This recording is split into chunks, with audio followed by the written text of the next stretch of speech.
focused criminal network to contact the FBI through our tips line or our local field office. You can also call 1-800-FBI, and you can go online to fbi.gov/tips. Together, we will stop this violence. Thank you. All right, and now Assistant Director of HSI, Ivan Arvello. Thank you. Good afternoon. Ivan Arvello, Assistant Director for Homeland Security Investigations. The unsealing of this indictment marks the culmination of a nearly 3-year investigation into Jimmy Cherisier's illicit activities and involved identifying Cherisier's firearm procurement and trafficking networks, fundraising operations, and the movement and misuse of U.S. dollars in violation of U.S. sanctions. These actions fuel gang and terrorist operations that have oppressed and devastated the Haitian people. Cherisier's shift from Haitian law enforcement to violent gang leader was marked by his alleged involvement in the 2018 La Saline massacre. This horrific event resulted in 71 murders and the destruction of 400 homes as civilians residents of La Saline neighborhood in Port-au-Prince were caught in the middle of a gang battlefield with chaos and destruction. Over the years, international organizations have linked Cherisier to several additional instances of human rights abuses. Today marks a significant step in bringing his reign of terror to an end. It's the principal investigative component of DHS, responsible for investigating, disrupting, and dismantling transnational criminal organizations and terrorist groups who are seeking to exploit the customs and immigration laws of the United States. Ok, nan di tout moun bonsoir, nan mando pou prete atensyon avèk deklarasyon sa, li konserne Jimmy Cherisier Barbecue ki gen an pil problem jodi a la. Donc, definitivement, nap tounen ansan avèk. Counter-proliferation and export enforcement mission to detect, disrupt, and dismantle illicit procurement networks operating on behalf of foreign adversaries, terrorist groups, and transnational criminal organizations. These criminal groups utilize complex strategies to acquire American weapon systems, sensitive technology, financial assets, and other resources to commit crimes across the Gulf, endangering Americans both domestically and abroad. This case has been a great example of federal law enforcement agencies working together to leverage each other's strengths and unique authorities in furtherance of a common goal, promoting national security and pursuing a barbaric warlord who used our nation's resources to commit acts of violence and terror. I'd like to extend my most heartfelt thanks to our federal law enforcement partners at the FBI, the DEA, the ATF, the Department of State, the U.S. Attorney's Office for Washington, D.C., and the Department of Justice National Security Division for the invaluable partnership and relentless efforts in making this indictment happen. Thank you, and good afternoon. And finally, Chris Landberg, State Department Senior Bureau Official. Good afternoon. Thank you, U.S. Attorney Bureau, for hosting us. Thanks to our law enforcement partners. Again, I'm Chris Landberg. I'm the Senior Bureau Official of the Bureau of International Narcotics and Law Enforcement Affairs at the State Department. We're known as INL. Today, the Department of State, along with our federal law enforcement partners, is taking action to protect our nation, to protect the American people, and protect the hemisphere from foreign terrorist organizations, or FTOs. The Department of State is announcing a reward offer of up to $5 million for information leading to the arrest and or conviction of Haitian gang leader Jimmy Cherisier, also known as my colleagues have said, by the name Barbecue. And there's a poster right here related to this reward offer. We're offering this reward for Cherisier under the Transnational Organized Crime Rewards Program because he is the leader of Vive Ensemble, which was designated by Secretary of State Rubio as an FTO and specially designated global terrorist organization in May of this year. As Secretary Rubio declared in his designation announcement, the age of impunity for those supporting violence in Haiti is over. We seek the public's help in bringing Cherisier to justice for not only the people of Haiti, but also to prevent the spread of Vive Ensemble's unchecked violence throughout the hemisphere, including affecting the United States. His reign of terror and mass violence against Haiti must end. The instability resulting from his actions has the potential to drive illegal immigration to our borders and increase transnational crime. The State Department will continue to apply its tools, including rewards programs, to combat the scourge of transnational organized crime and associated violence, and especially to stop the worst of the worst criminal ringleaders threatening the people of our hemisphere. So I'm going to repeat the information mentioned by my colleagues. If you have information, please contact the FBI at 1-800-CALL-FBI or HSI at 1-866-DHS-2-ICE. Help us find and convict this menace to the hemisphere, Jimmy CHERISIER. Thank you. Thank you very much. Questions? Yes. Given the violent crime in D.C. that is being cracked down on with this. Okay, I'm happy to talk about violent crime in D.C., and I'm going to. I have some posters to show you. But anything on CHERISIER? Are there any plans continuing to send American forces to Haiti to retrieve this man? Yeah. So the U.S. government, in a collaborative fashion, is supporting both the Haitian National Police and the multinational security support mission to help stabilize Haiti and create the conditions conducive for holding democratic elections in the country. That is what we are doing. We are doing this mainly through foreign assistance and through technical assistance from our law enforcement partners. That is the strategy of the U.S. government right now. So the point of the rewards offer is to get information about these individuals, and then we are working very closely with Haitian National Police. So that is one of the mechanisms. If we can get information, the individuals can get up to $5 million. Our U.S. law enforcement colleagues will work with Haitian National Police and will arrest this individual and incarcerate him.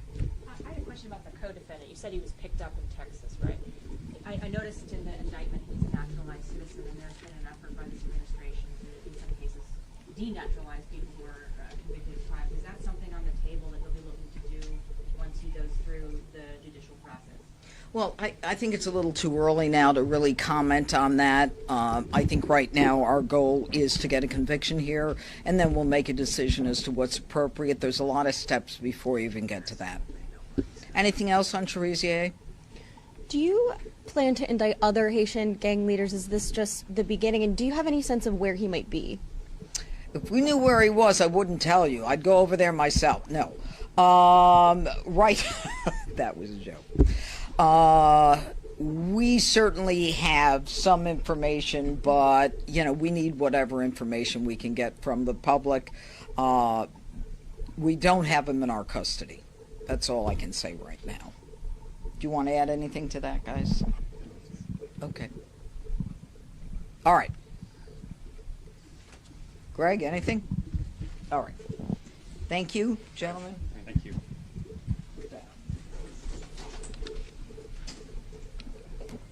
Wait, don't take the posters just yet. Can we get some pictures? Thank you. No, hold on a second. Give him that one if he wants to look at that. Put that over there. Can you help Sloan? Sure. I want to put that over there. Put this up. Thanks. Thank you very much.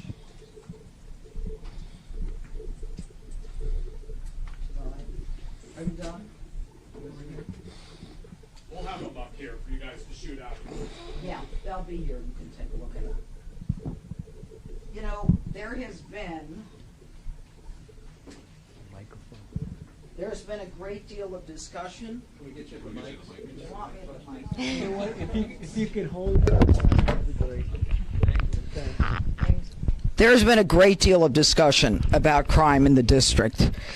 And the other day, I wanted to get a sense of what is actually happening in the District of Columbia. I asked for the number of teens who have been shot and killed by gunfire. Teens, everyone under the age of 20. As you can see, in 2024, we have, I believe I said it was, how many? Yeah. As you can see, in 2024, we have 29 individuals who were shot and killed in the district, all teens, some as young as 3 years of age, okay, because of gunfire. Some of these cases are solved, some of them are not solved. But what this makes clear to me is that there is a whole community that is suffering because of the violent crime in this district. And anyone who wants to tell me the crime is down and that we don't need an emergency focus on crimes of violence, all they need to do is take a look at this and talk to the loved ones and the family members of these individuals, all shot and killed long before their time.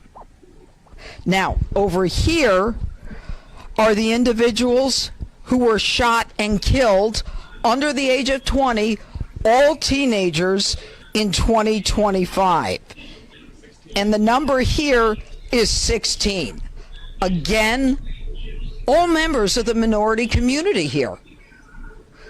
I don't know how many of these cases have been solved, but what I can tell you is, again, it's guns on the streets. It's individuals who are not concerned about accountability, who don't have any reason to fear law enforcement. I am here today to tell you that on behalf of all of these victims, all of these families, that they're going to be accountable, that we are going to make a difference, and that we are going to make sure that law enforcement is focused on these innocent, now silent victims of crime in the district. Do you have a per capita breakdown? I mean, how does DC, talking about the number of teenage gun deaths here, how does that compare for 100,000? Anywhere else? Cities? I mean, where do we rank? All I know is we rank in deaths. 2 years ago, we were one of the fourth highest. We were the fourth highest in the United States. I don't need any more statistics.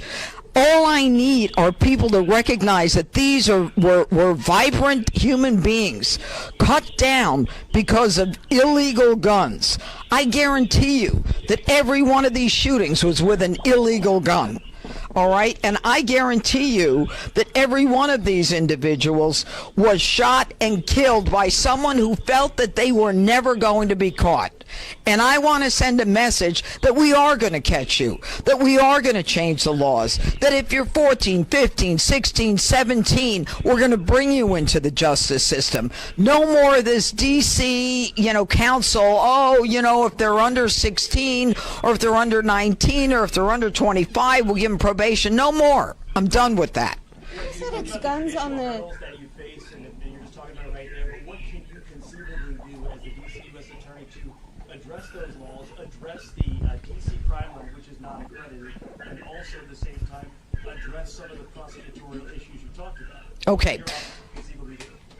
Those are great questions. Number one, the DC Crime Lab is now accredited and validated very recently. So Dr. Diaz has communicated that to us, and we are working with the DC Crime Lab. Our concern is making sure that we have enough people who are able to analyze the DNA and all of the testing that we need to have done. That's number one. Number two, as it relates to prosecution, I have been very clear that Title 16 is not enough. Under Title 16, if you are 16 or 17 years of age, we can get you for rape 1, murder, robbery 1, burglary 1. But if you shoot someone and don't kill them, I don't have jurisdiction. It goes to the Attorney General, the State Attorney General, Brian Schwab, and the focus is family court rehabilitation. Now, I was a family court judge in New York for a short period of time. The mission there is not punishment, it's rehabilitation, as evidenced by, do we have those posters? Yeah, we had a poster with what you get is yoga, and you get ice cream socials in family court. Well, I'm done with yoga and ice cream socials. We've got to change the law to bring them into the justice system. We've got to get rid of the 3 statutes or 3 laws passed by the D.C. Council. Number 1 is the Youth Rehabilitation Act, where you basically say with the Youth Rehabilitation Act that what we're going to do is we're going to say, if you're sentenced and you're under the age of 25, that the judge can give you probation irrespective of what the crime is. That's nonsense. And that's why a judge, and you're tired of hearing about me say this, that's why a judge gave a 19-year-old 2-3 weeks ago, and I wrote an op-ed piece, gave a 19-year-old probation, and I understand it's 2 years probation to go to college with no mandate, for getting on a public bus with an illegal gun, shooting an individual in the chest, which to me is intent to kill, and he walked away, after we convicted him, he walked away with no jail time. If that's what you want in this district, then I'm the wrong person to be United States Attorney. Number 1, the Incarceration Reduction Act. The Incarceration Reduction Act that the D.C. left-leaning council passed says if you're 25 years old and you were sentenced to 15 years as a young kid for probably murder, even a serial murderer, we can let you out if you're 25. We can let you out because, not because you're rehabilitated, not because the offense wasn't that bad, but because we can. And that's got to go. All right? And the third thing is record sealing. I go through all of the effort to get a conviction, and they want to seal the convictions. They want to say, we want to seal convictions after 5 years. If I'm a mother, and thank God my kids are older, if I'm a mother, I want to know if a nanny has an assault conviction. If I'm an employer, I want to know if this person has been convicted of larceny or petty larceny. Or if, say, I'm not in a public school, but I got a private, like, teaching a tennis group. I need to know if this guy's a predator, a pedophile. Everything about the D.C. Council's focus is defendant-oriented. I'm oriented to these people, and the people of the district are as well. You just walked through the this federal takeover that you talked about a little bit. Well, you talked a lot about it, but any special? I don't have any special powers. I wish I did. But can you also talk about where you stand on hiring prosecutors and judges? I am. I am. I'm not going to bore you with the facts. Don't quote me on that. That was off the record. I can only hire during certain periods once there's been an ad or some kind of posting, and then I can hire. Okay, I'm doing it. I'm doing the best I can. The president has given me the permission to hire. This is an office that has been neglected, and I'll say it publicly. It's been neglected. With people signing contracts, they didn't know what they were signing. All right, it just kind of ran on its own. Not anymore. This is an office where nobody seemed to care that we were down 90 lawyers, 60 investigators, and paralegals. I do. And so my effort is to get people who want to work in the nation's capital, who want to work in the largest United States Attorney's office in the country, and the best office, because we're not just federal prosecutors, we're local prosecutors. We get down and dirty on street crime. And that is what really motivates a lot of my prosecutors. You just walked through the changes you'd like to see from the punitive aspects. What about preventative? Do you or the president plan to do anything to address the root causes of crime in D.C., such as truancy?